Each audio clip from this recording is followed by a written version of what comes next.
सबको प्रणाम है। और सब बढ़िया है चला। एगो लिखता है डिसलाइक वाले मत आया करो। काहे मत आया करो, सब आओ। जो दो चार गो डिसलाइक करता है वो आओ। तुम काहे लिखता है रे दुष्ट। आएगा सब चला है। सर एसके झा का फुल फॉर्म बता दीजिए, मारेंगे चटा। एसके झा का फुल फॉर्म है, क्या कहें अब तरह। बाबा का पान का ढाबा नवाबगंज। अरे दुष्टी के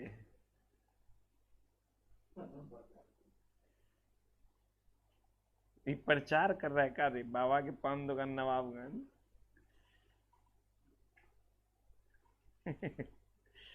सबको देख रहे हैं हम के की लिख रहा है, समझा। ऐप पर आज जो है हम लोग टेस्टिंग करेंगे रात में भी 10:30 बजे आपको मैसेज जाएगा जो लोग रजिस्टर्ड किए हैं। आज हम लोग टेस्टिंग करेंगे कि कल का क्लास जो है हम लोगों का बाधित नहीं हो आज, इसलिए सब कुछ टेस्टिंग फेस्टिंग हम लोग करेंगे 10:30 बजे रात में भी। होगा तब, नहीं हो सकता है। अगर होगा तो मैसेज जाएगा जो लोग रजिस्टर्ड किए हैं, इसके लिए टेंशन नहीं लेना है।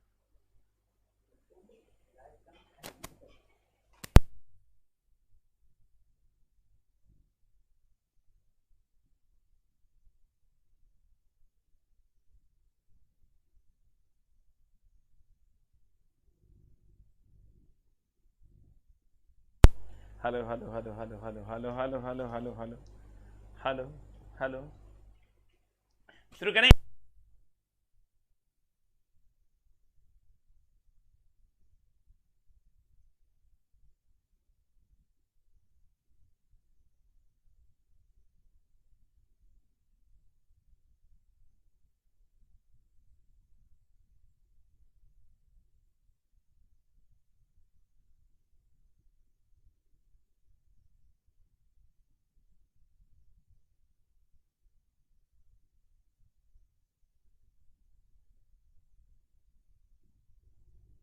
Hello hello hello hello hello. सबको मेरा नमस्कार है सर, प्रणाम। और सब ठीक बानू। शुरू करें। आवाज नहीं जा रहा था। अच्छा अब जाएगा, अब पूरा जाएगा। देखो ये पहले क्वेश्चन मूड खराब कर दिया। ऐसा खराब किया मांग रहा, उल्टी करने का मन कर रहा है। ये की है जान रहा है, मुर्दा मुर्दा। देख रहा हम दूसरा क्वेश्चन में चलते हैं। ये ब्रेन है चला।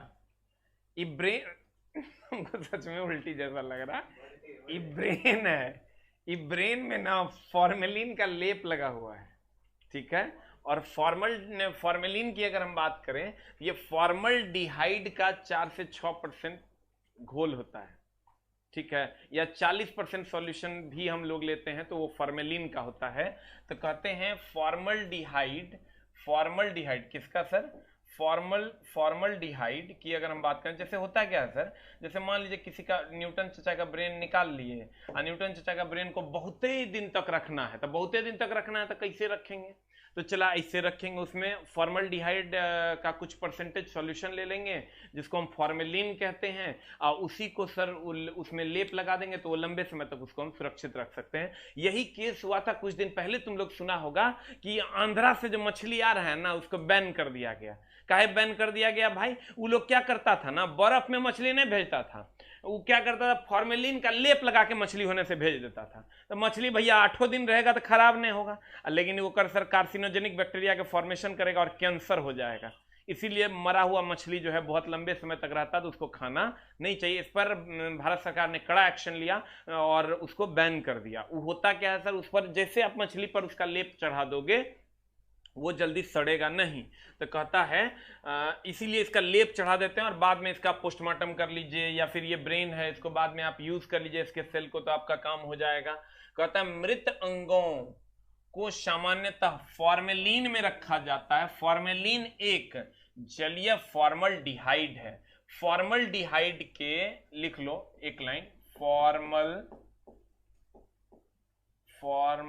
डिहाइड के घोल से फॉर्मेलिन बनता है। फॉर्मल डिहाइड के घोल से क्या बनता है, चला फॉर्मेलिन बनता है। फॉर्मल्डिहाइड के घोल से क्या बनता है, फॉर्मेलिन बनता है। Right it down. फॉर्मल्डिहाइड के घोल से फॉर्मेलिन बनता है। फॉर्मल्डिहाइड के घोल से क्या बनता है, फॉर्मेलिन बनता है। Formaldehyde formalin, formaldehyde formalin. लेकिन चला ये जैसे फॉर्मेलिन कहता है ना, तो आपको सब फ से ऑप्शन दे देगा। एगो दे देगा फॉर्मल्डिहाइड, एगो दे देगा फॉर्मिक एसिड, एगो दे देगा फेरस सल्फाइड, एगो दे देगा फेरिक एसिड। एकदम तो बड़ा झोल लगाता वहीं पर। तो तुम एकदम तुमको फॉर्मल्डिहाइड से फॉर्मेलिन, फॉर्मल्डिहाइड से फॉर्मेलिन तुमको ध्यान में नहीं रहे तो तुम जो है फॉर्मल्डिहाइड जो फॉर्मेलिन की अगर हम बात करें तो तुम गौर से देखोगे तो फॉर्मल्डिहाइड 3 टर्म इसका मिलता है, फॉर्मल, फॉर्मल, फॉर्मल। अब तुम गौर से देखो फॉर्मिक 2 टर्म तो मिल जाता है, तीसरा टर्म लॉ नहीं है। इसमें भी देखो 2 टर्म तो 2 टर्म नहीं मिलता, 1 टर्म मिलता है दोनों में। इसमें 2 टर्म मिल जाता है लेकिन तीसरा टर्म नहीं मिलता। इसमें देखो दूसरा भी मिलता है, आधा अधूरा तीसरा भी मिलता है। तो फॉर्मल, फॉर्मल यानी फॉर्मेलिन, फॉर्मल्डिहाइड। तुमने बुझा होगा। चला तुमको की करेगा ना, ऑप्शन ही गड़बड़ देता उस टाइम तो, और दिमागे नहीं काम करे। Formaldehyde, formic acid, ferrous sulphate, ferric oxide. तू कहेगा फॉर्मल्डिहाइड की फेरिक सल्फेट की फेरिक ऑक्साइड, फेरक, गड़बड़ हो जाएगा। तुम क्या करना, चला एकदम सिंपल है, फॉर्मेलिन बनाना है ना। चला रे छोटके छोटके गलती तो हमारे चला करता है, बड़का गलती तो एको को कोई नहीं करता। फॉर्मल्डिहाइड है ना। चला तो तुम्हारे पास क्या क्या ऑप्शन है, एगो है तुम्हारे पास फॉर्मेलिन, देखो फॉर्मेलिन, फॉर्मेलिन बनता है। एगो दे देगा तुमको फेरस सल्फेट बनता है, फेरस सल्फेट। एगो दे देगा फेरिक। एगो दे देगा तुमको, एकदम आराम से सीखना, सीख लोगे ना तो जिंदगी में कभी दिक्कत नहीं होना है। एगो दे देगा तोरा चला फेरिक, इस टाइप से देगा, और भी कुछ कुछ दे देगा। तुम याद रखना formal, formal, formal, formal, formaldehyde से फॉर्मेलिन, फॉर्मल्डिहाइड से फॉर्मेलिन, फॉर्मल्डिहाइड से फॉर्मेलिन, फॉर्मल, फॉर्मल। क्लियर। अब आते हैं चला अगले क्वेश्चन की ओर। अब तुमको शायद याद हो गया होगा, इसको क्या करते हैं, मृत अंगों को सामान्यतः फॉर्मेलिन में रखा जाता है। फॉर्मेलिन जलीय फॉर्मल्डिहाइड है। द नेक्स्ट वन इज, कहता है रिक्त स्थानों में सबसे उपयुक्त विकल्प को चुने। इसका आंसर सर बुक्स में गलत दिया हुआ है, उसको आप जरूर ठीक कर लें। होता क्या है, चला इथानॉल जो होता है, देखो 2 टाइप का अल्कोहल, अल्कोहल को अगर हम बात करें तो अल्कोहल 2 टाइप का मेनली होता है, होता बहुत टाइप का है, लेकिन अगर मेनली हम बात करें तो एक आप C2H5OH में बांट सकते हैं इसको, जिसको आप इथाइल अल्कोहल या इथानॉल कहते हैं। और एक बात कर सकते हैं आप CH3OH में, एक बात कर सकते हैं आप CH3OH में, इसको आप कहते हैं इथानॉल। एकदम आराम से सीखिएगा सर, भागम भागी तो आप लोग बहुत करते हैं, लेकिन सीखने का काम कीजिए, हमको लगता है ज्यादा बेहतर होगा। इथानॉल, और इसको कहते हैं चला मिथानॉल, मिथानॉल। तो इसमें बुक्स में आंसर गलत दिया हुआ है कहीं कहीं पर, और मामला गड़बड़ है। बोर्ड ने भी इसको गलत दिया था, बुक ने उसी को छाप दिया, बाद में बोर्ड ने तो सुधार दिया, बुक ने वही रहने दिया। अब हम इथानॉल की अगर हम बात करें तो इथानॉल यह पीने वाला अल्कोहल है, यह पीने वाला अल्कोहल है। यह चला क्या है, पीने वाला अल्कोहल है। और यहां आओगे ना तो यह विकृत अल्कोहल है, एकरा पी के ना भैया हमर अंधा बहरा और पागल हो जाएगा। यह विकृत अल्कोहल है, यह विकृत अल्कोहल है, ध्यान देना। कहते हैं इथानॉल यह पीने वाला अल्कोहल है, और यह विकृत अल्कोहल है, इसको पीते नहीं है। तो होता क्या है, चला लैब में होता है ना, इसका काम होता है C2, अभी जो हम लोग धड़ल्ले से पीते थे, है नहीं सर, नीतीश कुमार ने इसको बंद कर दिया, लेकिन बंद क्या किया सर, अब घरे घरे पहुंचाता है। C2H5OH की अगर हम बात करें इथानॉल की, तो इथानॉल पीने वाला अल्कोहल है, लेकिन इस लैब में जैसे मेडिकल जो फार्मास्यूटिकल लैब होता है या बड़े बड़े हॉस्पिटल्स होते हैं, उसमें इसका काम है। तो लोग इसका मिसयूज करके इसको पी ना ले, इसके लिए इसमें ये अल्कोहल, ये जो विकृत अल्कोहल है, इसको इसमें मिला दिया जाता है और बोतल पे लिख दिया जाता है। ये अगर बोतल है ना तो इसमें लिख दिया जाता है कि इसमें CH3OH भी मिला हुआ है, तो लोग समझ जाता है विकृत अल्कोहल है, ये एकरा मिला दिया, अब ये पीने योग्य नहीं। ठीक है, अब मामला क्या फंसता है, कहता है रिक्त स्थानों में सबसे उपयुक्त विकल्प भरें। इथानॉल, इथानॉल मतलब चला है ही C2H5OH, डैश के लिए विकृतीकृत होता है। विकृत क्यों किया जाता है इसको? ताकि इसको कोई पी न ले, ताकि इसका कोई मिसयूज ना करे। तो एक ऑप्शन दिया इसकी स्थिरता में वृद्धि के लिए, इसे पीने के लिए उपयुक्त बनाने के लिए, अनुपयुक्त बनाने के लिए, तो कहेंगे इसे पीने के लिए अनुपयुक्त बनाने के लिए।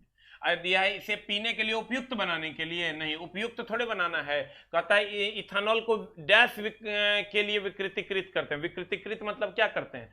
CH3OH इसमें मिला देते हैं। तो कहता है इसे पीने के लिए उपयुक्त नहीं, अनुपयुक्त बनाते हैं इसको। ये तो पीने वाला है, ये है, इसको ये मिला देते हैं इसमें तो अनुपयुक्त बन जाता है। इसे रोगानुरोधक के रूप में उपयुक्त बनाने के लिए नहीं, ये भी गलत है। चला तो आंसर हो जाएगा इसे पीने के लिए अनुपयुक्त बनाने के लिए। पहले इसको लिख लो, तब एक लाइन और हम लिखा देते हैं। पहले इसको लिख लीजिए, फिर एक लाइन और लिखा देते हैं हम, ठीक है? पहले इसको लिख लीजिए, तब एक लाइन और हम लिखाते हैं। लिख लीजिए जल्दी से। विकृत अल्कोहल कहेगा कौन है? तो विकृत अल्कोहल हम कहेंगे सर कौन है? तो ये है C2H5 CH3OH। और कहेगा पीने वाला अल्कोहल कौन है? तो कहेंगे C2H5OH। हो गया? अब एक लाइन और लिख लेना सर। एक लाइन क्या लिखना है? कहेंगे हम कि CH3 यानी इथानॉल, ध्यान दीजिएगा सर, अगर हम बात करें इथानॉल, इथानॉल में मिथानॉल बोले तो इथानॉल अगर बात कीजिएगा तो C2H5OH, और मिथानॉल अगर बात कीजिएगा तो CH3OH। तो हम कहेंगे इथानॉल में मिथानॉल मिलाया जाता है, उसे विकृत कर पीने के लिए अनुपयुक्त बनाने के लिए, पीने के लिए उपयुक्त नहीं, उसको क्या कर देते हैं? अनुपयुक्त बनाने के लिए, अनुपयुक्त बनाने के लिए। कहता है इथानॉल, ये पीने वाला अल्कोहल है, में मिथानॉल मिला देते हैं, ये विकृत अल्कोहल है, जिससे अंधा बहिरा या पागल हो जाएगा। ये पी ले बताइए, इसे अपने मन पागल हो जाएगा, परमानेंट। ये तो पिएगा तो तत्काल पागल होगा, ये पिएगा तो परमानेंट पागल हो जाएगा। तो कहता है अंधा भी हो सकता है, बहिरा भी हो सकता है। तो कहता है इथानॉल में मिथानॉल को मिला दिया जाता है कि उसे विकृत कर पीने के लिए अनुपयुक्त बनाने के लिए। राइट इट डाउन, जल्दी से लिख लो, राइट इट डाउन। चला कहेगा पीने वाला अल्कोहल इथानॉल, कहेगा विकृत अल्कोहल कहेंगे मिथानॉल। राइट इट डाउन, जल्दी से लिख।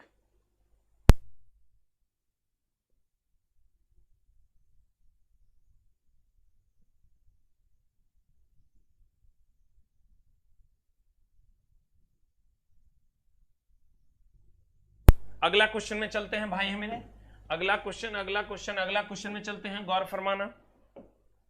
कहता है एल्केन का सामान्य सूत्र। तो एल्केन का सामान्य सूत्र क्या होगा? चला तो हम कहते हैं एक होता है एल्केन, देखो एक होता है एल्केन, ई अभी हम इसका एकदम शुरू वाला डोज दे रहे हैं, पहला डोज, एक और डोज देंगे धीरे धीरे। एल्केन एकदम फॉर्मूला इसका एल्केन, एल्कीन और एल्काइन, ये 3 गो होता है। तो तुम ये वो याद रखो तो हर सब काम हो जाएगा। एल्केन का नाम, अब इसका सफिक्स की अगर बात करोगे तो सफिक्स की बात करोगे, ध्यान देना। सफिक्स मतलब होता है इसका जो वर्ड जुड़ता है वो, ये होता है ANE, ये होता है चला एल्केन, एल्कीन, ये होता है इन, ये होता है ENE, और ई हो जाता है चला YNE। ध्यान देना AEY। गौर से देखोगे तो तुमको इसमें फॉर्मूला बच्चा खूब रट्टा मार लेता है, एग्जाम हॉल में उल्टा पुल्टा करके चल आता है। ईमानदारी से बताइए करता है कि नहीं करता है? एक खूब रट्टा मार लेता है। जैसे हम भी लिख देंगे अभी फॉर्मूला, एक फॉर्मूला होता है CnH2n+2, एक फॉर्मूला होता है CnH2n, एक फॉर्मूला होता है CnH2n-2। अब देखो कैसे, अगर हम एल्केन की बात करें तो एल्केन का सफिक्स होता है ANE, इसका फॉर्मूला ये होता है। ये तो मास्टर वाला लिखा के चल गया, खूब बढ़िया से लिखा देता है। ओहो बुझा कि ना, लिख लो, पूछेगा आज छोटा एग्जाम हॉल में तो 100 ऑप्शन रहता है, कैसे मारेगा हम बताते हैं। चला तोरा देखो, बड़ा आदमी ऊपर रहेगा, उससे छोटा नीचे, उससे छोटा नीचे। देखो सेटिंग कर देते हैं। A पहले होता है, E उसके बाद होता है, Y उसके बाद होता है। ABCD में देख लो, एको बारी अगर पलटी मार दे जे तू कह दो AEY, ए अभी लिखना नहीं, ए पहले एबीसीडी में, उसके बाद ई, उसके बाद वाई। एबीसीडी में ऐसे ना ऑर्डर है, पहले ए होता है एबीसीडी, ई तब वाई। सबसे बड़ा देखो CnH2n कॉमन है, CnH2n कॉमन है, इसमें +2 है तो सबसे बड़ा है, +2 हट गया उससे छोटा हुआ, और 2 घट गया सबसे छोटा हो। तो AEY CnH2n कॉमन है, +2 हो गया तो ये सबसे बड़ा हो गया, उसमें 2 घट गया उससे छोटा हुआ, और 2 घट गया -2 हो गया। अब जल्दी से लिख, जल्दी से लिखा, एक बार हम लिखियो के तुरंत दिखा देते हैं। राइट इट डाउन, जल्दी लिखा, लिख के यस टाइप कर, हम तब तक तुम लोग का कमेंट देख लेते हैं।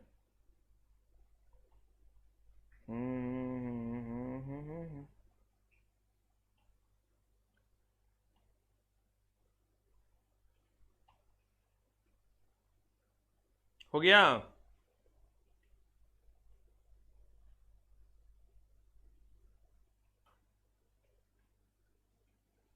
हो गया। अब चला देखो, एकदम सिंपल है, तुम कहेगा हम नहीं लिख पाएंगे तो तोरा हम एक बार देखो कैसे करवाते हैं तोरा हम काम। जैसे एक होगा ANE सफिक्स में हो जाएगा तो ये हो गया अल्केन, ENE के बाद आ गया चला YNE, एकरा में आज के बाद तोरा डाउट नहीं होगा।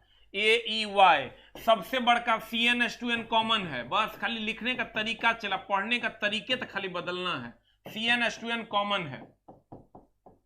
यहां पर क्या करेंगे, ANE है तो ये सबसे बड़ा होगा, सबसे बड़ा होगा तो यहां +2 कर देंगे, उससे छोटा होगा तो 2 घटा देंगे, और 2 घटाएंगे तो यहां आ जाएंगे।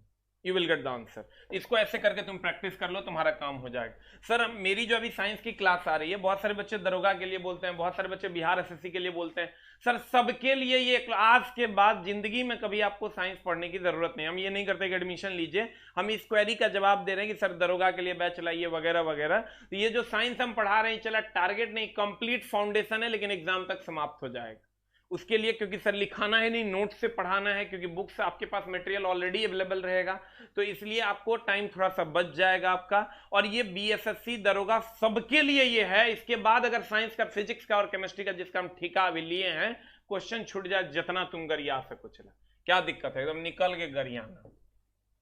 अब एल्केन अब चला रे, अब हम भगवान ने है, कुछ बदल देगा सिलेबस तो हम की करेंगे, एकर हम ठिकाने लेते हैं। लेकिन हम जितना पढ़ाएंगे उससे आना चाहिए, तुम्हारा प्रीवियस ईयर बनेगा, इसकी गारंटी है। अब तुम कहेगा कुछ पूछ देगा तो हमारे में गलती है, वो अगर दिमाग फिर गया तो हमको पहले बता देगा, तब जो सिलेबस दिया उसके हिसाब से 100% क्वेश्चन तुम्हारा प्रीवियस ईयर तुम बनाओगे, उसी हिसाब से हम लोग भी पढ़ाते हैं।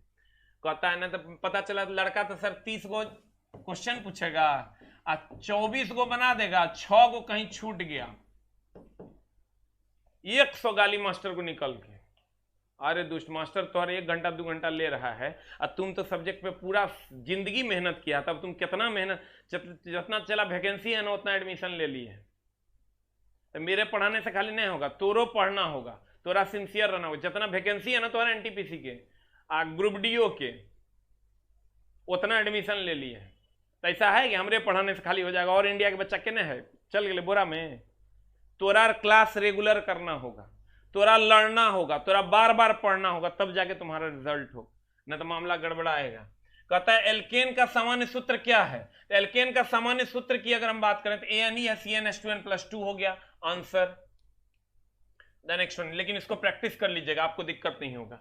कहता है समीकरण इतना में का एक उदाहरण है। चला रे, एकदम सिंपल है, 4 टाइप्स ऑफ समीकरण, ये हम अपनी किताब में भी इस समीकरण का जिक्र किए हैं कि क्या किस टाइप का समीकरण होता है। एकदम सिंपल है, A + B, ध्यान देना। चला अगर हम बात करें A + B, ये आपस में जुट गया तो AB बना दिया, इसको हम कहते हैं सिंथेसिस। सिंथेसिस की अगर हम बात करें तो सिंथेसिस मतलब यहां हो जाता है चला संयोजन, एकदम आराम से। सिंथेसिस बोले तो संयोजन, संयोजन का मतलब होता है जुटना, A और B आपस में जुट गया, AB का निर्माण किया। अब अगर हम बात करें चला AB आपस में जुटा हुआ है और वो अलग हो गया, तो इसको हम डिकम्पोजिशन कहते हैं। डिकम्पोजिशन बोले तो इसको हम विघटन कहते हैं। क्या कहते हैं सर इसको? विघटन कहते हैं। अब आ गया सर ए बी और सी। इसमें आप गौर से देखिए, यहां से बी हटता है और यहां आके सी जुट जाता है। ये जो बी यहां से हटेगा और यहां आके सी जुट जाएगा, यहां से बी हटेगा और सी आके जुट जाएगा, तो ये हो जाएगा ए सी। अब बी हट के यहां आ जाएगा, देखो ए के साथ सी आ गया और बी यहां हट गया, तो एक वो यहां से विस्थापित हुआ और दूसरा आके जुड़ गया, तो इसको सिंगल रिप्लेसमेंट कहते हैं। इसको हिंदी में कहते हैं चला एकल विस्थापन।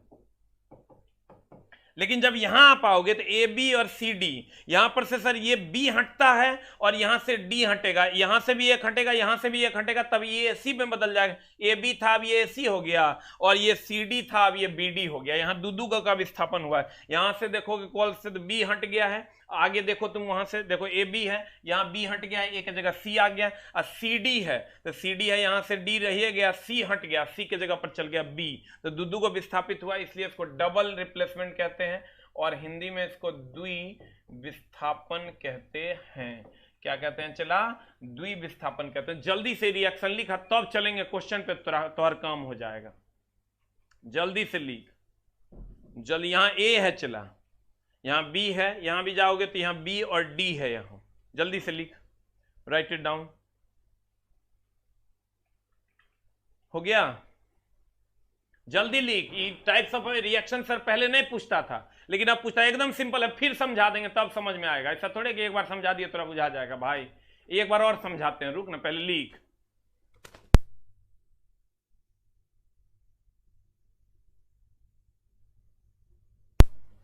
हेलो हेलो हेलो हेलो, कहते हैं चला ये लिख लिया होगा अगर तुरंत हम बताते हैं है क्या, तुरा अभी नहीं बुझाया होगा, हम तुरा बता देते हैं, रुक। अगर हम ए और बी आपस में जुड़ गया तो संयोजन हुआ, तो ए और बी आपस में अलग हो गया तो इसको विघटन कहेंगे, विघटित हो गया, अलग हो गया।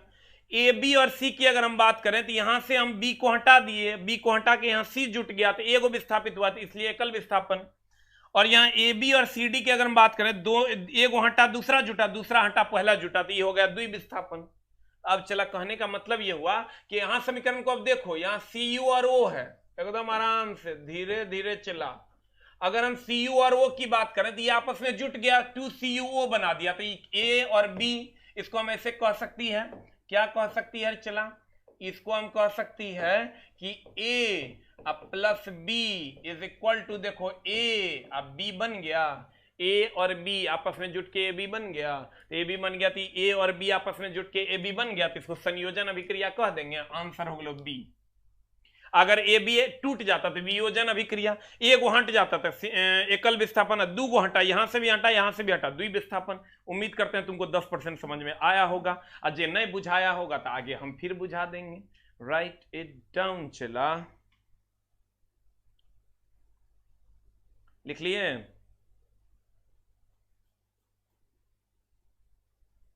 हो गया?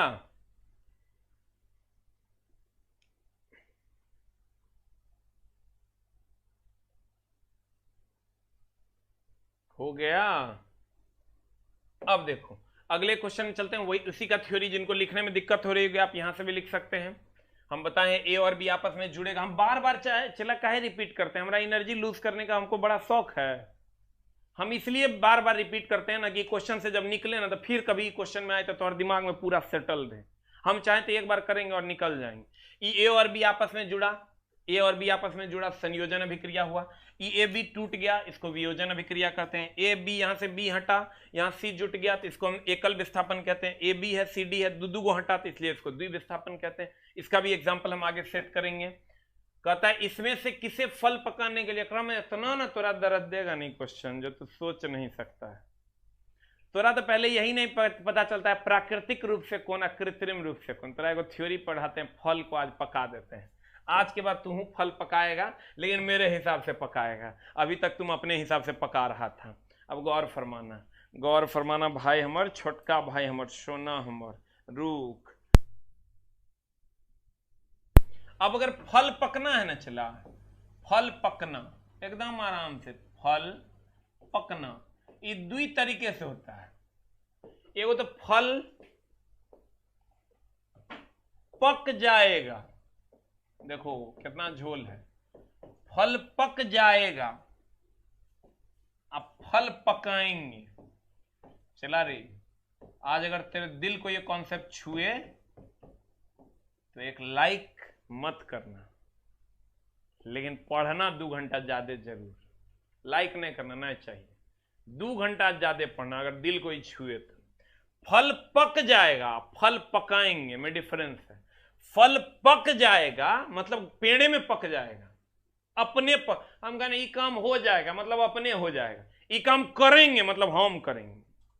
क्या कहते हैं, ये काम ना हो जाएगा, सूरज उग जाएगा, ये मेरे भरोसे नहीं है, ये प्राकृतिक रूप से होगा। अब सूरज को हम उगा देंगे तो हम करेंगे। यानी फल पक जाएगा मतलब ये हो गया प्राकृतिक रूप से, प्राकृतिक रूप से। अब फल पकाएंगे ये हो गया चला कृत्रिम रूप से, हम न पकाएंगे। तो ये देखो यहां भी थोड़ा एसिटिलीन एथिलीन में बड़ा डाउट होता है चला। इथिलीन, अब थोड़ा डाउट की होगा, यहां मास्टरवा लिखा देगा, देखो चला इथिलीन आई हो जो तो एसिटिलीन, मास्टरवा लिखा के वो अपन काम करके चल गेलो ना, ध्यान देना। इथिलीन और एसिटिलीन जब बोरा में, तो यार एग्जाम हॉल में पते नहीं चल तो कौन, तोरा चला एक पते नहीं चलेगा एग्जाम हॉल में इथिलीन मारे कि एसिटिलीन मारे। इथिलीन एसिटिलीन में घुस जाएगा, एसिटिलीन इथिलीन में जाए। ये क्वेश्चन तो और बवाल मचा दिया है ग्रुप डी के है, कैल्शियम कार्बाइड। अब दरोगा में पिछला बार जो क्वेश्चन था उसको पलट के देखना, तोरा मिल जाएगा। ये मामला क्या है, तोरा यादें नहीं रखता कि प्राकृतिक रूप से मतलब पेड़ में भी फल में एक हार्मोन। देखो फल 2 तरीका से पकता है, एगो हम पकाते हैं, एगो पेड़ में अपने पक जाता है। तो जो अपने पक जाता है वो किस हार्मोन के कारण, वो पेड़ में उपस्थित होता है एथिलीन, उसके कारण। और जो हम पकाते हैं वो होता है एसिटिलीन। वो जो हम पकाते हैं चला, जो हम पकाते हैं वो होता है एसिटिलीन। अब मामला क्या है देखो, ये तुम्हारे एथिलीन एसिटिलीन में घुस जाता होगा, एसिटिलीन एथिलीन में घुस जाता होगा, बड़ा झोल है। चला हम तोरा एगो जुगाड़ बताते हैं। देखो तुम ये कहो ये पेड़ में था उसी से पक गया, आई हम दिए हैं जो तुम कैल्शियम कार्बाइड डालता है चला, तुम क्या करता है कैल्शियम, हम लोग कहते हैं कार्बेट डाल के पका दिए, तो CaC2 + H2O ये दे देता है आपको CaOH2 प्लस H2O, एकदम आराम से चला। CaC2 यानी कैल्शियम, हम लोग कहते हैं कार्बेट डाल दिए, कार्बेट नहीं डाले, कैल्शियम कार्बाइड डाले। और वो जब जल से विक्रिया करता है चला, एक मिनट, जब वो जल से विक्रिया करता है तब वो दे देगा तुमको क्या, तब वो दे देगा तुमको क्या, एगो दे देगा कैल्शियम हाइड्रोक्साइड और एगो दे देगा तुमको C2H4 एसिटिलीन, एसिटिलीन। तो अब गौर फरमाना, ध्यान देना एकदम आराम से। कहते हैं चला कि अगर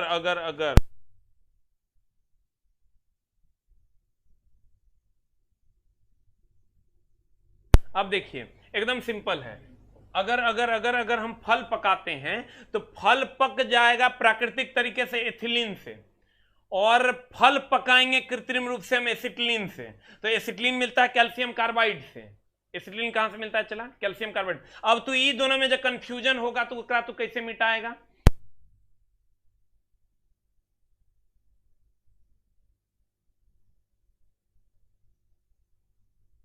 अब देखो चला यहां पर तुम्हारा ये जो है ये तुम्हारा हो जाएगा C2H2, इट्स C2H2। अब देखो चला, अब मामला क्या है कि तुमको यहां भयानक प्रॉब्लम इथिलीन और एसिटिलीन में है। प्रॉब्लम क्या है कि तोरा ये ओकरा में घुस जाता है, ये एकरा में चल आता है। तू याद कैसे रखेगा, तुम याद रखो कि पेड़ में था उससे पका, तो हम याद रखें थौ था पेड़ में था, थौ था पेड़ में था, थौ था पेड़ में था, थौ था पेड़ में था, थौ था पेड़ में था, थौ था पेड़ में था, थौ था पेड़ में था, मतलब थौ है ना चला एकरा में थौ, तो थौ था पेड़ में था। इसका मतलब इथिलीन पेड़ में थौ है नगरा में, इथिलीन थौ है नगरा में, थौ था पेड़ में था। तो इसका मतलब इथिलीन पेड़े में था, मतलब प्राकृतिक रूप से पकाता था, और एसिटिलीन को हम डाल के पकाते हैं। तब तेरा पास तो एथिलीन एसिटिलीन है, हम कहेंगे अच्छा था पेड़े में था, अपने पका रहा था, मतलब एथिलीन प्राकृतिक हो गया, हम डाल के तब की पकाएंगे तो एक को तो बच गया एसिटिलीन। एसिटिलीन कहां से मिलता है? कैल्शियम कार्बाइड जब जल से अभिक्रिया करता है तब। अब क्वेश्चन पे चलेंगे, चला जल्दी से अगला लिखने के बाद फिर हम बात करेंगे इस पर।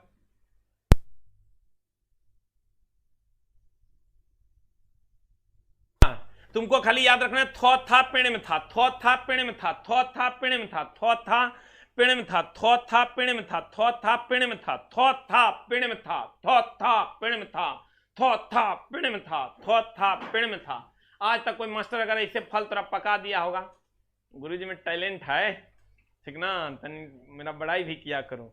एसिटिलीन इसका मतलब हम पकाते हैं। एसिटिलीन कहां से मिलता है? कैल्शियम कार्बाइड से। कैसे? जल से विक्रिया करते हैं तब कैल्शियम हाइड्रोक्साइड और एसिटिलीन गैस निकलता है और इसी से फल पक जाता है। तो अब चला आ जाओ हेने, अब आ जाओ हेने, कहता है तैयो क्वेश्चन में दर्द छोड़ दिया, इसमें से किसे फल पकाने के लिए, पकने के अपने आप पक जाता है से नहीं करा, पकाने के लिए मतलब हम पकाते हैं, पकाने के लिए प्रयोग किया जाता है। तो कैल्शियम कार्बाइड को, सर कैल्शियम कार्बाइड जब जल से विक्रिया करता है तब ये निकलता है एकरा प्रयोग करते हैं। लेकिन तुम ऑप्शन को देखो, इसका मतलब इसका भी ये प्रयोग करते हैं, इससे ये निकलता है जकरा से तोहर आम जो है पक जाता है, आम जो है चला तोहर पक जाता है। अब देखो कहता है कैल्शियम कार्बाइड, अच्छी बात है, अगर कैल्शियम कार्बाइड भी एक ऑप्शन हो सकता था। लेकिन फिर अगला देखें एथिलीन, तो एथिलीन सर पकाने के लिए नहीं, अपने आप पकने के लिए। एथिलीन हम कह सकते हैं पकने के लिए, पकने के लिए, पकाने के लिए नहीं, पकने के लिए यानी हो गया कृत्रिम रूप से, प्राकृतिक रूप से। पकने के लिए अगर बात कीजिएगा तो ये हो जाएगा चला प्राकृतिक रूप से। किस रूप से चला? प्राकृतिक रूप से। और अब हम कहेंगे एसिटिलीन, एसिटिलीन हम लोग कृत्रिम रूप से पकाते हैं, तो यहां आंसर तुम खट से ही मार देगा, लेकिन ये मार के सर चला महा गड़बड़ी तू करेगा। क्यों? क्योंकि इससे बेस्ट ऑप्शन हमको कैल्शियम कार्बाइड, मास्टरवा तक के अभी तक के जो स्टैंडर्ड है टीचरों का वो ये दोनों में फंसा हुआ रहता था। हम भी पहले यही दोनों पढ़ाते थे, कि मेरा भी स्टैंडर्ड यही था, लेकिन अब हमने बदल दिया। अब हम पढ़ाते हैं कि इथिलीन कहां से आता है, तो कहेंगे कैल्शियम कार्बाइड से। और जब कैल्शियम कार्बाइड से आता है तो हमको दोनों दिया हुआ है, कैल्शियम कार्बाइड और एसिटिलीन दोनों, तो ये आंसर हम मारेंगे। ये नहीं रहता तभी आंसर हमारा सेकंड ऑप्शन होता। जल्दी से राइट इट डाउन कर लो रिएक्शन के साथ। उम्मीद करते हैं तुमको ये प्रश्न समझ में आ रहा होगा। राइट इट डाउन चला। अगर तुमको एक ऑप्शन एसिटिलीन मिलता और एक ऑप्शन कैल्शियम कार्बाइड मिलता तब एसिटिलीन के साथ जाना। एसिटिलीन नहीं मिलेगा, दोनों मिल जाएगा तो दोनों के साथ चल जाओ। यहां ये सेकंड आंसर होगा, लिख लिया। द नेक्स्ट अगला, ऑक्सीजन के एक अणु में ऑक्सीजन के चला ये परमाणुआ कैसे गिना है रे? देखो कुछ कुछ बच्चा ना, यूट्यूबर्स कुछ कुछ हैं जो वीडियोस को कट कर करके उसको लगाते हैं। अभी हम कुछ बोल देंगे और कट करके वो जो है पूरा एक शेड्यूल बना के लगाते हैं, ये मामला गड़बड़ाते हैं। ये सब एकदम गलत बात है। कहते हैं ऑक्सीजन जो भी लगा रहे हैं सर, कोशिश कीजिए कि सर बीच बीच में हम चलवा सबसे कहीं उल्टा पुल्टा बात भी करते हैं, अब ओकरे काट के लगा देगा था गरीब के तो इमेजे बर्बाद हो जाएगा। ये सब काम मत करो। अब चलवा है तो अपना आप उसी में चलता है, अब बाहर के लोग जानते हैं तो गड़बड़ ना हो जाता है, तो इसलिए अपना आप उसी वाला बात इन्हें रहने दो, ज्यादा बेहतर है। कहते हैं ऑक्सीजन के एक अणु के ऑक्सीजन कितने परमाणु होते हैं रे? चला एकदम आराम से देखो, ये O2 है ना, एकदम आराम से हम कहेंगे परमाणु, हम कहेंगे चला अणु, ठीक ना। तो ऑक्सीजन अगर अकेले है, रुक रुक रुक एकदम आराम से, अगर O2 है तो परमाणु की संख्या हो गई चला 2, अणु की संख्या हो गई 1, क्योंकि कुछ नहीं है मल्टीप्लाई तो 1 है यहाँ पर। अगर 2O2 होगा, 2O2 होगा तो परमाणु की संख्या हो जाएगी 2 दूनी 4 और अणु हो गया 2 ऑक्सीजन का। अगर 3O2 है तो ये हो जाएगा परमाणु की संख्या 3 दूनी 6 और अणु की संख्या हो जाएगी सर 3। अणु की संख्या कितनी हो जाएगी? 3। अगर यहाँ 5O2 है, 5O2 है तो ये हो जाएगा 5 दूनी 10 परमाणु की संख्या, और अणु की संख्या पीछे में जो रहेगा ना वही अणु हो जाएगा, तो ये हो जाएगा 5। अगर मान लो यहाँ पर H2O है, इसका मतलब अणु की संख्या कहेगा 1, कहेगा 2H2O, अणु की संख्या कहेंगे 2। तो सर परमाणु के लिए सबको गिन लेना है, अणु के लिए जो यहां मल्टीप्लाई होगा वही अणु की संख्या होगा। देख लो, एक यहां पर नहीं कुछ है तो एक है, तो यहाँ 1 2 3 5, 1 2 3 5। अब परमाणु गिनना, 2 1 2, 2 दूनी 4, 3 दूनी 6, 5 दूनी 10। जल्दी से लिखा तब बना ले हम लोग क्वेश्चन, जल्दी से लिखा हो राजा, लिख लिए। और सर इतने बच्चे लाइव आने के लिए बहुत बहुत धन्यवाद। आप लोग सर मेरा पॉजिटिविटी फैलाते हैं, इसके लिए सर हम आप लोगों का तहे दिल से शुक्रगुजार हैं, नमन है। ऐसे ही सर आप लोग हमारा सपोर्ट कीजिएगा तो हम आपके लिए और भी अच्छा करने की एनर्जी मेरे अंदर जनरेट होगी और आपके लिए सर करेंगे। अभी तो हम यो भूल गए कि हमारे ब्याह नहीं हुआ है। याद आता है चला कि कभी कभी क्या इस तरीके हमारा ब्याह करना है, वो याद नहीं आ रहा है, इसलिए कि ये जो मोहब्बत है ना सर, वो बड़ी दुष्ट वाली मोहब्बत है, बच्चों की लत है मुझे। जब तक मैं बोर्ड पे नहीं रहूंगा ना मुझे मन ही नहीं लगेगा। ऑक्सीजन के एक अणु, चला रे एक अणु में ऑक्सीजन के कितने परमाणु थे? एक अणु है तो 2 गो परमाणु होगा। तो कुछ लड़का कहता है ओ है ना सर, ओ नहीं, ऑक्सीजन जब भी होगा O2 के फॉर्म में होगा। एक अणु है, कितना अणु? 2 अणु है, 3 अणु है, 5 अणु है। देखो ना अणु की संख्या है ना 1 2 3 5। एक अणु है, एक अणु में कितना परमाणु? तो 1 गुना 2 2 2 2 2 आंसर। अगर कहता 2 में कितने, 2 अणु में कितने परमाणु? 2 दूनी 4, 3 अणु में कितने? 3 दूनी 6, 5 दूनी 10। You will get the answer. यह है बड़ी पीदी, लेकिन मामला गड़बड़ है। परमाणु संख्या 57 वाला तत्व संबंधित होता है। ये चला एकदम बड़ी झोल है। जितना पीरियोडिक टेबल देखबे न सब जगह अलग अलग मिलेगा तोरा। हम एगो पीरियोडिक टेबल दिखा रहे हैं, तू दूसरों देखा होगा जहां पर यहाँ पर तुम यहाँ देखा होगा, यहाँ सीरियम 58 से शुरू है लेंथेनाइड सीरीज, और कुछ देखा होगा जो लेंथेनमे से, यहाँ लेंथेनम 57 देखा होगा। हम यही डाउट तो क्लियर करने आए। और यहाँ तुम एक्टिनियम 89 देखा होगा, समझा चला? यहाँ पर यहाँ लेंथेनम 57 देखा होगा, यहाँ एक्टिनियम 89 देखा होगा, लेकिन ये गलत है। अब ये बोर्ड भी कहता है कि इस पर क्वेश्चन खूब पूछ रहा है। बोर्ड क्या राइज कर रहा है? ये लेंथेनाइड सीरीज है, पढ़ ले होगा लेंथेनाइड। मास्टर साहब थोड़ा पढ़ाए होंगे, लेकिन ये बात नहीं पढ़ाए होंगे कि यहाँ क्वेश्चन फंसेगा। ये तो राम चला हम ही पढ़ाएंगे। एक्टिनाइड, ये लेंथेनाइड सीरीज है, ये एक्टिनाइड सीरीज, ठीक है। अब देखो परमाणु संख्या 57 वाला तत्व संबंधित है। तो 57 जो है ये यही है, यहां से यहां तक चला एस ब्लॉक है, समझना। यहां से यहां तक चला पी ब्लॉक है, और यहां से यहां तक चला डी ब्लॉक है। यहां से यहां तक एस ब्लॉक है, यहां से यहां तक पी ब्लॉक है, और यहां से यहां तक चला डी ब्लॉक है, और इसको कहते हैं हम एफ ब्लॉक। कौन ब्लॉक? 4 ब्लॉक होते हैं, एस पी, यहां से यहां तक डी, और यहां हो गया एफ। अब कहता है परमाणु संख्या 57, तो 57 तो चला यही है, और यही है कर मतलब डी ब्लॉक में है। कुछ लड़का एक यहां जो पीरियोडिक टेबल पढ़ लेता है एफ ब्लॉक में मार देता है, जो कि गलत है, आंसर हो जाएगा डी ब्लॉक। लेकिन वही 58 कहता तो परमाणु संख्या 58 कहता तो एफ ब्लॉक हो जाता। परमाणु संख्या अगर 58 कह देता तो एफ ब्लॉक हो जाता। जल्दी से ली, 58 अगर कह देता तो कौन ब्लॉक हो जाता? एफ ब्लॉक हो जाता। कितना मेरा चला सब पढ़ रहा है, हमको भी बहुत अच्छा लगता है। चला इतना लोग लाइव आता है, और समझो ऐसा कोई नहीं जिसके नजर में हम न हो।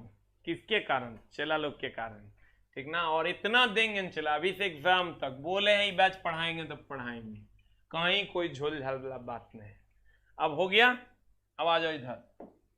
अगला एक्टिनाइडों की परमाणुविक संख्या है। चला रे, यहां पर फिर मामला गड़बड़ाएगा। एक्टिनाइड को लड़का क्या करता है? एक्टिनाइड इस 57-58 में झोल है कि 89 या 90 में झोल है? तुम गौर से देखोगे तो तोरा एक ना यहाँ झोले झोल लगेगा। लेंथेनाइड 57 जो है ना, ये एक्टिनाइड लेंथेनाइड नहीं है, एक्टिनाइड नहीं है। लेंथेनाइड तुम यहां है, ये लेंथेनाइड है, ई चला एक्टिनाइड है। तो लेंथेनाइड सीरीज 58 से शुरू होता है, 71 पे खत्म होता है, और एक्टिनाइड सीरीज 90 से शुरू होता है और 103 पर खत्म होता है। तो तुम गौर से देखोगे तो ये तुम्हारा हो गया एक्टिनाइड सीरीज, और लड़का लेकिन इसमें मार देता है 89 से 102, जो कि गलत है। नहीं, 90 से शुरू होता है, 90 से एक्टिनाइड सीरीज शुरू होता है 103 तक। और अगर हम बात करें लेंथेनाइड सीरीज की, लेंथेनाइड सीरीज 57 से नहीं 58 से शुरू होता है, और ये है तुम्हारा लेंथेनाइड। तो तुम कैसे लिखेगा, क्योंकि तुम्हारे पास जीरोक्स होगा नहीं, लिख लो तुम 90 से 103 एक्टिनाइड और 58 से 71 लेंथेनाइड। जल्दी लिख, 90 से 103 एक्टिनाइड, 58 से 71 लेंथेनाइड। यहां देखो एक ऑप्शन 57 से 70 दिया, ये बोर्ड के कमाल है। चला 89 से 102। हमारे क्वेश्चन डुप्लीकेट रहे, नहीं आना कल से पढ़ने, अगर ओरिजिनल प्रीवियस ईयर नहीं होगा बोर्ड पर नहीं आना पढ़ने। आ जाओ, चला है नहीं हो गया, अरे हो गया। लेंथेनाइड होगा तो 58 से 71 और एक्टिनाइड होगा तो 90 से 103। द नेक्स्ट वन इज, आगे बढ़े।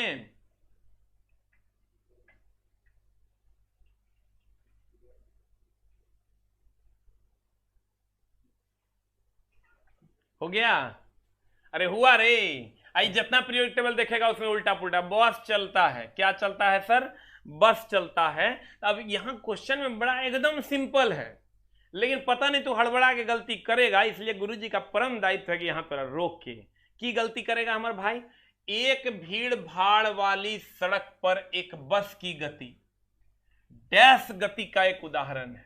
चला रे, भीड़ भाड़ तो नहीं है, नॉर्मली रास्ता है, ये बस जा रहा है, इसकी गति डैश गति का उदाहरण है। कौन सी गति है? तो चलवा हमारे कहेगा कि रेखीय गति है मास्टर। काहे? ऐसे ओवरब्रिज आ जाएगा मान लो, तो बस की कहेगा हम ऐसे ही जाएंगे। नहीं, बस क्या करेगा? चला ऐसे चलना शुरू कर देगा, तो यहां तो रेखीय गति नहीं होगा। ये रेखीय गति मतलब सीधी गति का, बस हमेशा सीधे चलता है, अब ब्रेकर पे ऐसे नहीं होता है, इसलिए रेखीय गति यहां नहीं होगा। लड़का पूरा जोर से मारता है रेखीय गति। कहेंगे वृत्तीय गति, वृत्तीय गति का होगा, सीधा भी चलता है और ऐसे भी चलता है, तो रेखीय वृत्तीय दोनों होता है, इसलिए ये अलग से आंसर नहीं होगा। अब बच गया एक समान का, बस एकदम हमेशा कोई आ जाएगा अलाउद्दीन के Fakhruddin 20 kilometre per hour 50 kilometre per hour, नहीं, एक समान भी ऑप्शन नहीं होगा। एक समान से नहीं चलता है तो असमान आंसर होगा। You will get the answer. अब शायद तुम समझेगा रेखीय ही नहीं होता है, जब ये पुल वगैरह पे चढ़ेगा तो ऐसे हो जाएगा, तो वृत्तीय हो जाएगा। तो वृत्तीय भी नहीं होता है क्योंकि सीधा चलता है। तो एक समान भी नहीं होता क्योंकि गति घटती बढ़ती है, तो आंसर हो जाएगा असमान। You will get the answer. हो गया? चला रे चला, 16 घंटा 15 घंटा पढ़, नहीं पढ़वे तो मारबो हम कान के नीचे। अगला चला रे, कहीं भी टक्कर फक्कर की बात करें, एक बार बीच में हम बोले थे पीछे, तो याद थोड़े होगा। कहीं भी टक्कर की बात करें, याद करो भैया, याद करो जहिया हम तोरा पढ़ाए थे कि क्या प्रत्याश टक्कर और प्रत्याश टक्कर, पूर्णतः प्रत्याश टक्कर, ठीक ना? अब ध्यान देना, प्रत्याश टक्कर और प्रत्याश टक्कर, पूर्णतः प्रत्याश टक्कर, ये जो तुमको हम पढ़ाए थे, ये क्या था रे? क्या था? इसमें हम बोले थे सब जगह संवेग संरक्षित रहेगा। रेगुलरली क्लास करोगे तो हम सीढ़ी बनाए हुए हैं, अभी भी कुछ नहीं बिगड़ा है।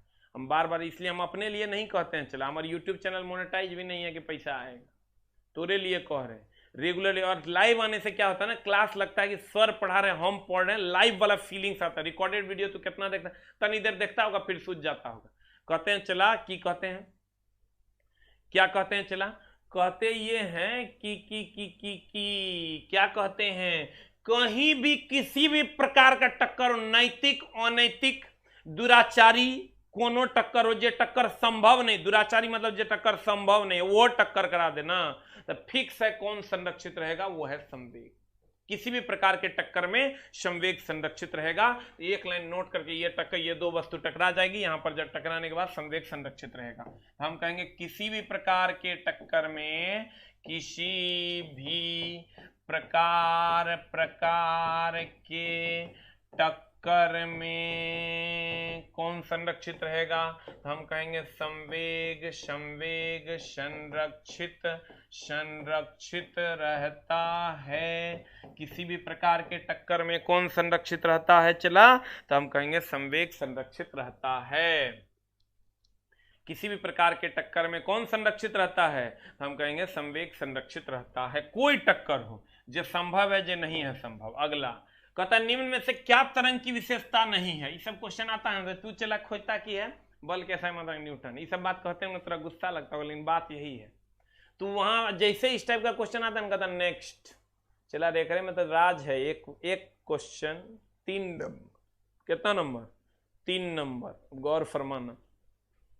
निम्न में से क्या तरंग की विशेषता नहीं है, तो चला रही तरंगदैर्घ्य तरंग की विशेषता है। दो लगातार श्रृंग के बीच की दूरी को तरंगदैर्घ्य कहते हैं, ये तरंग की विशेषता है। आयाम, आयाम होता है चला महत्तम विस्थापन। ये जो महत्तम विस्थापन है इसको हम आयाम कहते हैं। महत्तम विस्थापन को क्या कहते हैं, आयाम कहते हैं। तो चला ई भी इसकी विशेषता है। यहां से यहां तक का जो दूरी है इसको हम चला तरंगदैर्घ्य कहते हैं। इसको हम क्या कहते हैं, तरंगदैर्घ्य कहते हैं। क्या कहते हैं इसको, तरंगदैर्घ्य कहते हैं। अब कहता है आवृत्ति, आवृत्ति क्या है चला, आवृत्ति हो गया एकांक समय में कंपन की संख्या। इसको हम कहते हैं एकांक समय में, एकांक समय में तरंग के कंपन की संख्या, तरंग के कंपन की संख्या। ई हो गया चला तोरा आयाम, आयाम हो गया महत्तम विस्थापन को आयाम कहते हैं। महत्तम विस्थापन, विस्थापन को क्या कहते हैं चला, आयाम कहते।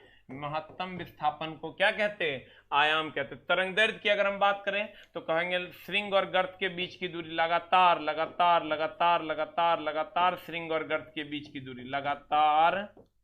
ये देखो यहां से यहां तक 2 लगातार श्रृंग है ना, लगातार श्रृंगों, लगातार श्रृंगों, श्रृंगों के बीच की दूरी, लगातार श्रृंगों के बीच की दूरी को क्या कहते हैं चला, तरंगदैर्घ्य कहते हैं। सब लिख लो, लगातार श्रृंगों के बीच की दूरी या लगातार गर्तों के बीच की दूरी तरंगदैर्घ्य। आवृत्ति एकांक समय में, एकांक समय में तरंग, तरंग तरंग तरंग के, तरंग नहीं तरंग के, तरंग के, तरंग के एकांक समय में तरंग के कंपन की संख्या। आयाम हो गया महत्तम विस्थापन। पूछता है चला ये जो महत्तम विस्थापन है ना, कितना ये विस्थापित होगा, इसी को आयाम कहते हैं। महत्तम विस्थापन को आयाम कहते हैं। लिखो तरंगदैर्घ्य लगातार श्रृंगों के बीच की दूरी, तरंगदैर्घ्य। आवृत्ति एकांक समय में तरंगों के कंपन की संख्या। आवृत्ति तुम्हारे पास जीरोक्स नहीं होगा, तुम क्या करो तरंगदैर्घ्य लिख के डाल दो, ये बात लिख दो।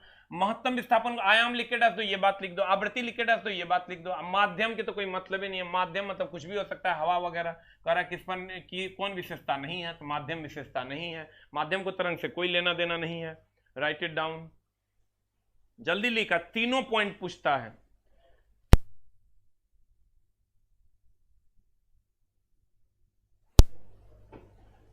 एकदम आराम से। तरंगदैर्घ्य लगातार श्रृंगों के बीच की दूरी, इस पर भी हम बहुत सारा सवाल आगे लाएंगे। आवृत्ति एकांक समय में तरंगों के कंपन की संख्या। आयाम महत्तम विस्थापन, माध्यम पर निर्भर नहीं करता। कोई भी तरंग होगा तो माध्यम पर क्यों निर्भर करेगा, ध्वनि है। ऐसा है कि हवा में नहीं जाएगा, पानी में जाएगा करेगा, सब जगह जाता है, कहीं कम कहीं ज्यादा। लिख लिए, कैसे लिखना है, तरंगदैर्घ्य लिख के डाल देगा, ये बात लिख लेगा। लिख लिए होंगे शायद सर, लिख लिए एकदम आराम से, बी कंफर्टेबल। जिसको हड़बड़ी है सर, किसी एक आवृत्ति की आवाज को क्या कहा जाता है, तो चला रे, किसी एक आवृत्ति की आवाज को टोन कहते हैं। और ये जो सा रे गा मा पा धा नी सा, ये क्या है चला, ये जो तुम देख रहे हो ना, ये नोट है। ये क्या है, नोट है। इस सारा का सारा नोट है। और एक आवृत्ति की आवाज, ये जो एक देख रहे हो ना, ये टोन है। अब पिच क्या है, इसके बीच का जो गैप है चला ना, ये इसको हम पिच कहते हैं। हर्ट्ज होता है एकांक समय में, ये आवृत्ति का एसआई मात्रक है। आवृत्ति का कौन मात्रक है, एसआई। कोई नौटंकी ने, सिर्फ पढ़ाई। एकदम एकदम चला, तोरा फुल कंसंट्रेट होके पढ़ना चाहिए। सारे गामा पादा निसा, तो इस सारे गामा पादा निसा जो है ये नोट है। और इसका एक वर्ड ले लो, टोन है। और इन दोनों के बीच का जो गैप है वो पिच है। अब जल्दी से लिख। अब क्वेश्चन पढ़। किसी एक आवृत्ति की आवाज, एक आवृत्ति कह देगा तो टोन, और कह देगा ये सारे क्या है तो कहेंगे नोट, कहेगा इसके बीच की दूरी क्या है तो कहेंगे पिच। जल्दी से लिख, जल्दी से लिख। लिखा? एक आवृत्ति थी, एगो सा चाहे रे चाहे गा चाहे पा मा दी नी से में तो हो जाए तो टोन। लिख लिए? अगला कहता है एक अवतल दर्पण। कौन दर्पण है चला? अवतल दर्पण। कहता है एक अवतल दर्पण सूर्य के सामने इस तरह देखो चला। थोड़ा न्यूमेरिकल अगर बनाना है ना तो तनी तो ध्यान देना होगा। क्या ध्यान देना होगा कि पहले तुमको चिन्ह परिपाटी पढ़ना होगा। चिन्ह परिपाटी, जिसको तुम कहते हो भाई मेरे इंग्लिश में साइन कन्वेंशन। क्या कहते हैं इसको? Sign convention. तो मान लो एक पहला ले लेते हैं हम लोग अवतल दर्पण। कौन दर्पण चला? अवतल दर्पण ले लिए। अवतल दर्पण में हम चिन्ह परिपाटी पढ़ते हैं, गौर फरमाइएगा। अब जब अवतल दर्पण की बात करोगे तो ये अवतल दर्पण है, यहां पर फोकस इस साइड होता है, सेंटर इस साइड होता है, यहां से यहां तक की दूरी को फोकस दूरी कहते हैं, अगर आप पढ़े होंगे। ये पोल है और यहां से यहां तक की दूरी को वक्रता त्रिज्या कहते हैं। पूरा डिटेल में आपको गुरुजी पढ़ाए होंगे। आप गौर से देखिए, अगर एक्स एक्सिस पर देखिएगा या वाई एक्सिस पर, तो एक्स एक्सिस पर ये ओरिजिन है, ये ओरिजिन है तो इधर पॉजिटिव इधर निगेटिव। इसको आप ओरिजिन मान लीजिए, इधर वाला सारा दूरी पॉजिटिव है, इधर वाला सारा दूरी निगेटिव। और सेम काम होता है उत्तल दर्पण में। कौन दर्पण में सर? उत्तल दर्पण में। उत्तल दर्पण में कुछ इस कदर होता है ऐसा। तो यहां पर चला, इधर वस्तु जब भी रखते हैं हम, इधर चिन्ह परिपाटी अगर तुम पढ़ा होगा तो अगर पढ़ लो, नहीं पढ़ा है, जब भी वस्तु दूरी होगा वो निगेटिव होगा। इसका फोकस दूरी इस साइड होता। तुम अभी कहेगा की पढ़ा रहा है मास्टर, गो गो गो गो, तूने पढ़ा था हम की करेंगे ना। चला टो टो टो टो। यहां पर हमेशा यू का एक लाइन तोरा इन्हें पढ़ना है, नए समझ में आता है ना, तो तुम एगो काम करो। चला क्या काम करो? तुमको दुए को चीज समझना है। क्या समझना है? ये सब गोंगो गोंगो तोरा नहीं बुझाएगा। इसका फोकस दूरी इधर है, गौर फरमाना। इसका फोकस इधर है, तो ये अगर ओरिजिन है तो इसका फोकस निगेटिव होगा, और इसका फोकस इस साइड है, तो ये अगर ओरिजिन है तो एक्स एक्सिस पर इधर पॉजिटिव होता है, तो इसका फोकस हो जाएगा चला पॉजिटिव। इतना तो समझ में आएगा ना। इसका फोकस हो जाएगा निगेटिव इधर, इसका फोकस इस साइड है पॉजिटिव। तुमने पढ़ा था, हमारा गाली देख की मिलेगा?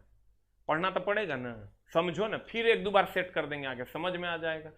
अगर इसका फोकस इस साइड है तो ये ओरिजिन है, तो इस साइड होता है निगेटिव, इस साइड होता है पॉजिटिव एक्स एक्सिस पर, तो इस साइड गया तो एक फोकस पॉजिटिव। यू का मान कोनो दर्पण हो कोनो लेंस हो हमेशा निगेटिव होगा। यू का मान चला, कोनो दर्पण हो कोनो लेंस हो हमेशा निगेटिव होगा। थोड़ा सोचने का जरूरत नहीं है। यू का मान हमेशा निगेटिव होगा। यू का मान हमेशा निगेटिव होगा।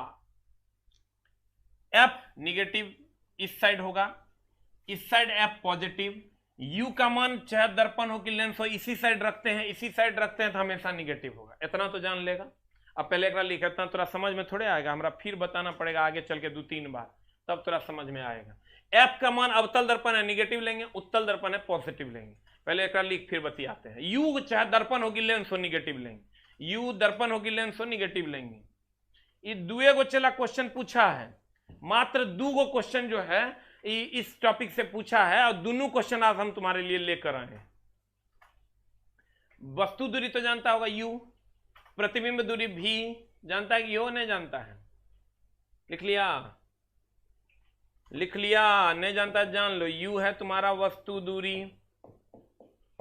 भी है चला प्रतिबिंब दूरी। सब खूब जानता होगा, तुम पढ़ा होगा तो जरूर मास्टर साहब पढ़ाए होंगे। इसका न्यूमेरिकल पूछा है चला, एकदम ओरिजिनली हम लाके रख दिए। एफ है चला फोकस दूरी। एफ क्या है? फोकस दूरी।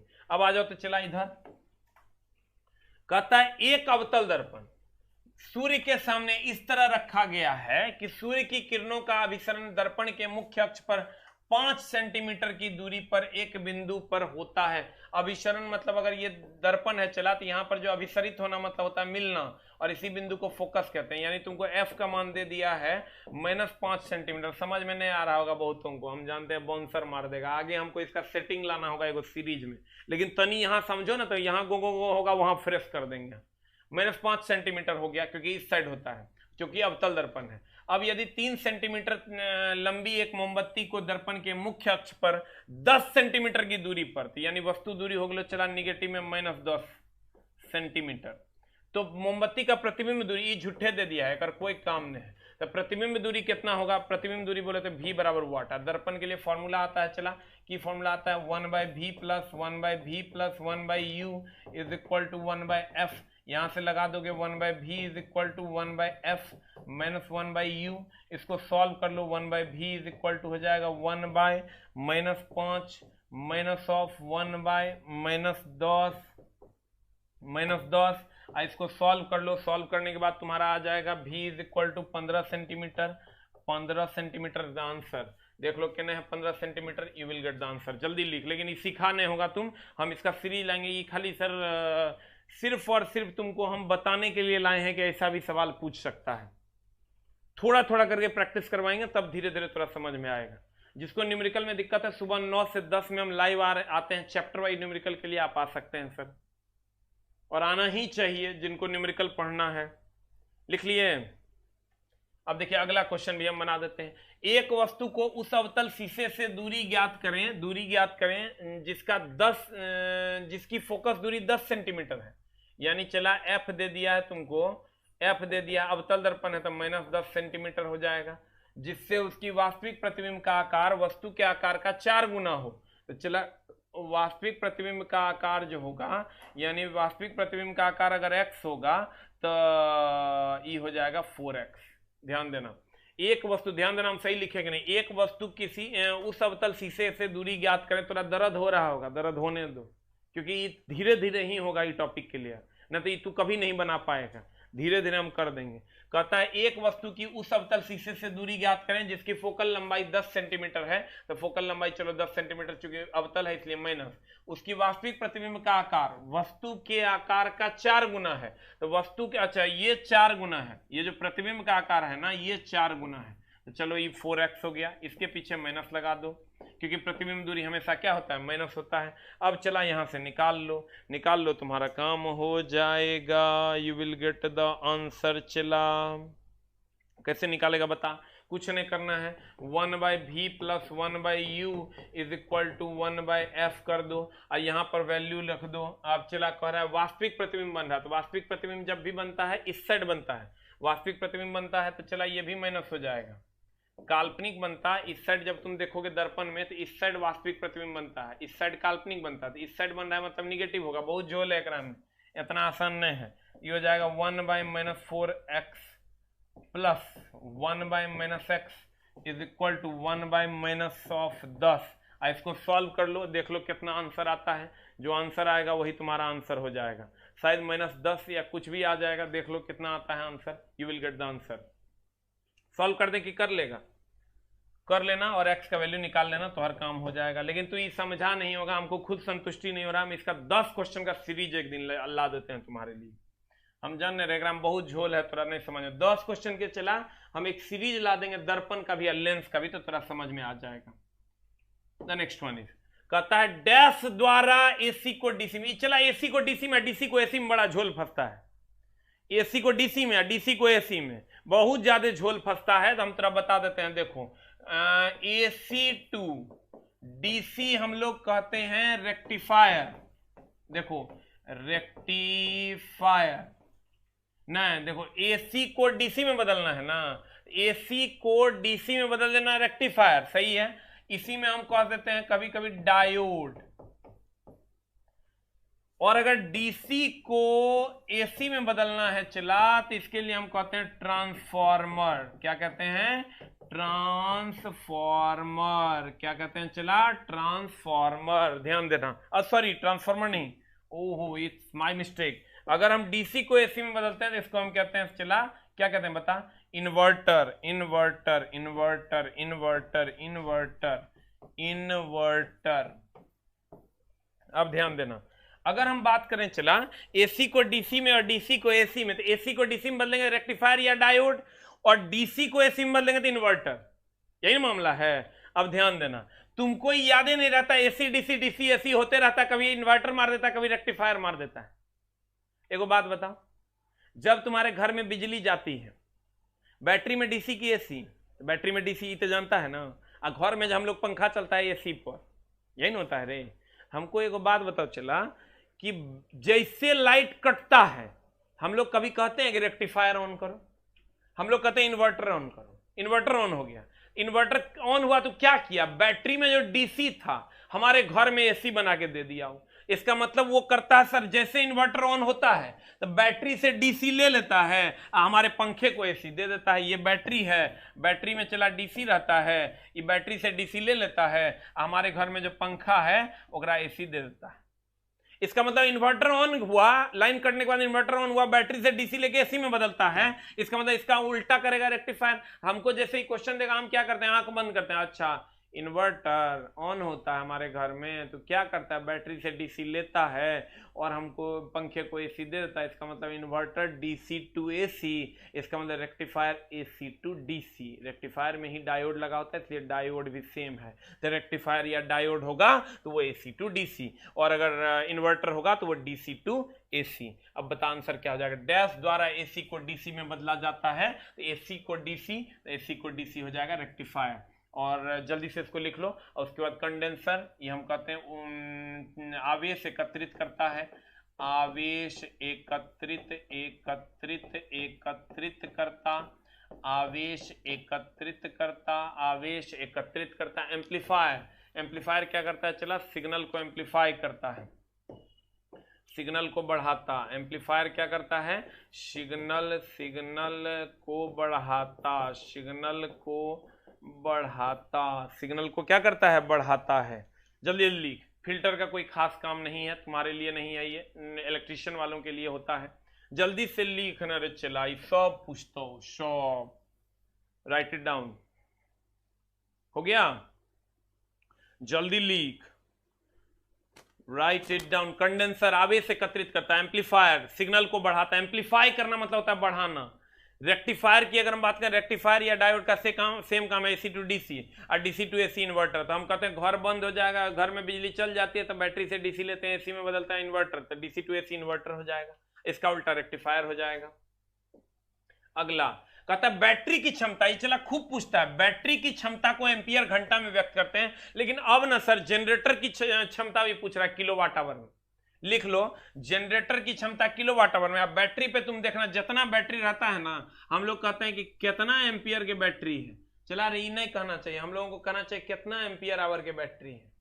हम लोग कहते हैं इतना एम्पियर की बैटरी है, इतना एम्पियर की बैटरी नहीं होता है, हम लोग को कहना चाहिए इतना एम्पियर आवर की बैटरी है। बैटरी की क्षमता को एम्पियर आवर में व्यक्त करते हैं, देखना बैटरी पर लिखल रहता है। और जनरेटर की क्षमता को या मोटर की क्षमता को किलोवाट आवर में अभी पूछ रहा है, इसलिए लिख लो, यंत्र लिख लो, एगो बना दो चला क्षमता, यंत्र क्षमता की पूछता है। एगो तो पूछ देगा बैटरी, तो बैटरी की क्षमता को चला एम्पियर आवर में।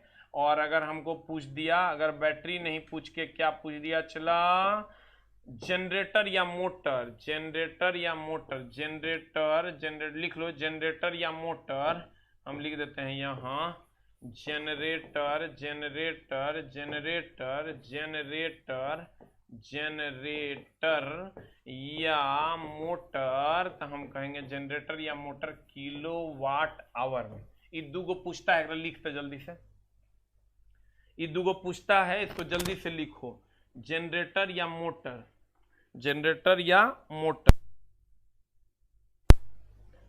कहता है अगर कहेगा बैटरी की क्षमता एम्पियर आवर में, जनरेटर या मोटर किलोवाट आवर, जनरेटरों कहे मोटरों कहे, या कभी कभी कह देता है अधिक क्षमता वाला, अधिक क्षमता वाला भी कहे तब भी किलोवाट आवर मानना। अधिक क्षमता वाली मशीन की दक्षता किलोवाट आवर में। यहां पर लिख लो, जनरेटर मोटर या अधिक क्षमता वाला मशीन, अधिक क्षमता वाला मशीन, जनरेटर मोटर अधिक क्षमता वाला मशीन किलोवाट आवर में। बैटरी एम्पियर आवर में, बैटरी एम्पियर आवर में, बैटरी एम्पियर आवर में। जनरेटर मोटर अधिक क्षमता वाला मशीन किलोवाट आवर में, जनरेटर मोटर अधिक क्षमता वाला मशीन किलोवाट आवर में। लिख लिए। अब यहां कहता है बैटरी, तो हो जाएगा एम्पियर आवर। सर जो लोग भी लाइव नहीं आके वीडियो देख पाते हैं, नहीं आ पाते हैं, वो लोग लाइव आके देखिए सर, आपको क्लास वाला फीलिंग्स मिलेगा। और नहीं तो आप कितना देखते होंगे और कैसे देखते होंगे, आप 7:30 से 8:30 अपना टाइम निकालिए और लाइव आइए सर, उससे आपको 10 गुना ज्यादा फायदा आएगा। 3-4 दिन लाइव आके देखिए तो जो पता चल जाएगा आपको क्या मामला है। कहता धारा का सतत प्रवाह प्राप्त करने के लिए किसी चालक के दो सिरों के बीच विद्युत विभवांतर बनाए रखने के लिए सबसे आसान विधि, क्वेश्चन देखने में खाली भारी है सर, हमको ये बताइए विभवांतर बनाए रखना है, विभवांतर बनाए रखना मतलब धारा का प्रवाह बनाए रखना है, सबसे आसान विधि क्या है? Volt meter. चला रही प्रवाह नहीं बनाता, ये वोल्टेज नापता, चला हम कहेंगे वोल्टेज नापता। आमीटर की बात करें, धारा नापता, क्या नापता? धारा नापता। ये वोल्टेज नापता। रियोस्टाट परिवर्ती प्रतिरोध होता है, प्रतिरोध का परिवर्तन करता है। क्या करता है? चला प्रतिरोध, प्रतिरोध, प्रतिरोध का परिवर्तन, यही जो तुम्हारा फिगर में दिया हुआ है, ये प्रतिरोध का परिवर्तन, इसको हम रियोस्टाट, ये देख लो यहाँ कभी रहेगा, कभी यहाँ रहेगा, कभी यहाँ रहेगा, जितना जहां पर लगा दोगे उतना रेजिस्टेंस ये दे देगा। इसी टाइप का इंस्ट्रूमेंट होता है प्रतिरोध के परिवर्तन में। बैटरी ये विभवांतर या धारा का प्रवाह करता है। विभवांतर, विभवांतर यानी एक पॉजिटिव एक टर्मिनल, एक निगेटिव, पॉजिटिव का विभव ज्यादा, निगेटिव का कम, तब पॉजिटिव टू निगेटिव जाएगा, विभव में अंतर उत्पन्न करता है। तो विभवांतर के कारण, विभवांतर के कारण, विभवांतर के कारण धारा उत्पन्न करता, धारा का प्रवाह करता, धारा का सब पूछता है, एकरा में जितना है चारों ऑप्शन तुम्हारे लिए जरूरी है। देखो एकदम वोल्ट मीटर वोल्टेज नापता, ग्रुप डी में खूब पूछता, आमीटर धारा नापता, ये भी पूछता। रियोस्टाट प्रतिरोध का परिवर्तन करता है, ये तो एकदम तुम एकदम ध्यान में रखो। अब तो चला करंट डेंसिटी भी पूछने लगा है, आज तो देखे तो फ्लक्स डेंसिटी भी पूछा है। बैटरी विभवांतर के कारण धारा का प्रवाह करता, विभवांतर के कारण धारा का प्रवाह करता, तो बता आंसर क्या हो जाएगा? D for dog. आंसर क्या होगा? चला डी फॉर डॉग। करा विभवांतर बनाए रखने की सबसे आसान विधि क्या है? तो कहेंगे चला बैटरी। कहेगा वोल्ट मीटर क्या करता है? वोल्टेज नापता। आमीटर क्या करता है? धारा नापता। रियोस्टाट क्या है? प्रतिरोध का परिवर्तन करता। तो सब वोल्ट मीटर लिख के तुम लिख लो ये बात, आमीटर लिख के ये बात, रियोस्टाट लिख के ये बात, बैटरी लिख के ये बात। हो गया? द नेक्स्ट कहता है मानव शरीर में सबसे प्रचुर मात्रा में, तो सर मानव शरीर की अगर हम बात करें, मानव शरीर की अगर हम बात करें चला तो ये होता है OCHN हम सर इसको ऐसे ही ध्यान में रखने के लिए बच्चा को बोलते हैं, उसको बोलते हैं तुम कैसे याद रखो OCHNCA,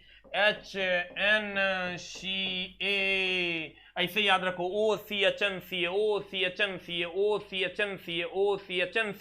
अब जब तुम देखोगे चला तो यहां से यहां तक ये अधातु है, यहां से यहां तक क्या है? अधातु। आई क्या है? चला धातु। आई सब मिला के की हो गया? चला तत्व। अगर क्वेश्चन तुमको पूछे सबसे अधिक तत्व तो कहेंगे ऑक्सीजन, सबसे अधिक अधातु पूछेगा तब भी ऑक्सीजन, लेकिन सबसे अधिक धातु पूछ देगा तो ये सब नहीं होगा क्योंकि ये अधातु है। सबसे अधिक धातु कैल्शियम हो जाए।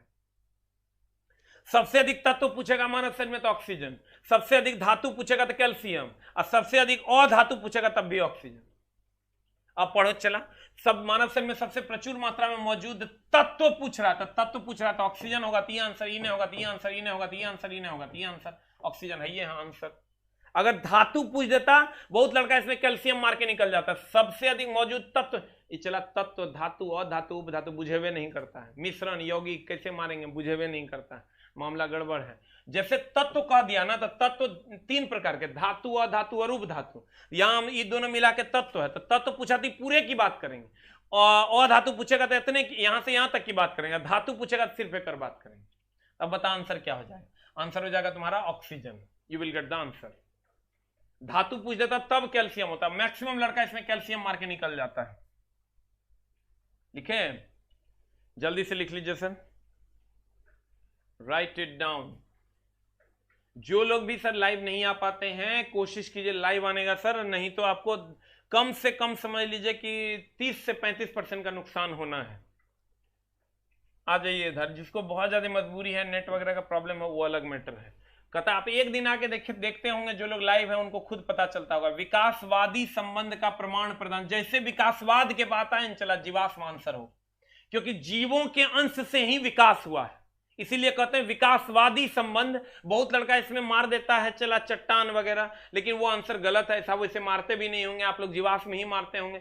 विकासवाद के जब ये बात आए चला जीवाश्म से जितना भी कार्बन 14 पद्धति वगैरह जो भी आया, और उससे हम लोग विकास कैसे हुआ, धरती पृथ्वी का विकास कैसे हुआ, कार्बन 14 पद्धति से पता लगाए। तो क्या है, जीवाश्म की उम्र का पता लगाए, उम्र से पता चला कि विकास कैसे हुआ, और उम्र का पता कार्बन 14 से लगाया, कार्बन 14 किससे हुआ, तो जीवाश्म की उम्र का पता, इसलिए आंसर हो जाएगा तुम्हारा जीवाश्म, द राइट आंसर।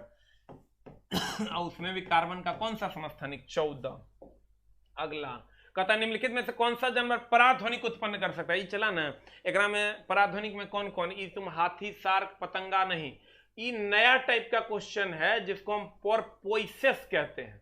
पोरपोइसेस कहो या चमगादड़ हम लोग पढ़ा देते थे, लेकिन चला अब तो मामले का पोरपोइसेस कहेगा की है सर, वेस्ट इंडीज वगैरह में पाया जाता है। चमगादड़, डॉल्फिन, चमगादड़, डॉल्फिन, ये सब जो है ना चला पोरपोइसेस, ये नया वर्ड है।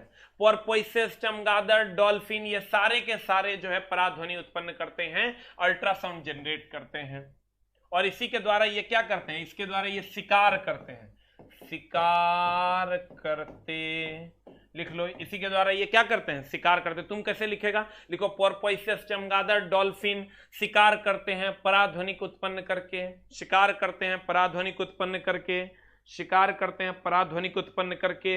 ये नया टाइप का है चला, कहीं नहीं मिलेगा, लूसेंट के 300 पेज पढ़ लेगा नहीं मिलेगा, लेकिन हमारी किताब में मिल जाएगा तोरा। ऐसा नहीं कि हमारी किताब बहुत बढ़िया है, लेकिन हम कुछ सर कोशिश किए हैं थोड़ा सा आपके लिए कर पाए। अब देखो चला, यहाँ तो ये नया टाइप का क्वेश्चन है तुम्हारा।